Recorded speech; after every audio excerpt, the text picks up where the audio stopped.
চুক্তি তো একটা হয়েছে, এখানে তো সিদ্ধান্তের কিছু নাই। এই চুক্তি তো মার্কিন যুক্তরাষ্ট্র এবং বাংলাদেশ দুই সরকারের মধ্যে চুক্তি হয়েছে, এটা তো রাষ্ট্রীয় চুক্তি। সুতরাং এই চুক্তিতে যদি আপনারা কোনো কিছু দেখেন, খারাপ দেখেন, সেটা আমাদের কাছে উত্থাপন করবেন। আমরাও দেখছি, আমাদের কাছে এখন পর্যন্ত সেরকম কিছু প্রতীয়মান হয় নাই।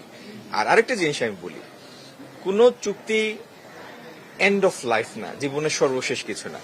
প্রত্যেকটা চুক্তিতে সেলফ কেয়ারিং এর জন্য তার নিজস্ব কিছু ধারা থাকে, এবং সেখানে তো এরকম যদি কোনোদিন আমাদের কাছে কিছু প্রতীয়মান হয় যে এই ধারাটার সংযোজন, বিয়োজন, পরিবর্তন দরকার, সেখানে ফার্দার নেগোসিয়েশনের স্কোপ তো সবসময় রয়েছে।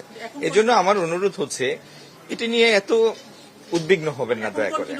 মার্কিন যুক্তরাষ্ট্রে আমাদের রপ্তানি পরিমাণ ছিল $7.5 বিলিয়ন, এবং মার্কিন যুক্তরাষ্ট্র থেকে আমরা প্রায় 3.25 বিলিয়নের মতো আমদানি করি। তো এটি আমাদের একটা বৃহৎ বাণিজ্যিক অংশীদার, সিঙ্গেল দেশ হিসাবে, একক দেশ হিসাবে বৃহত্তম দেশ।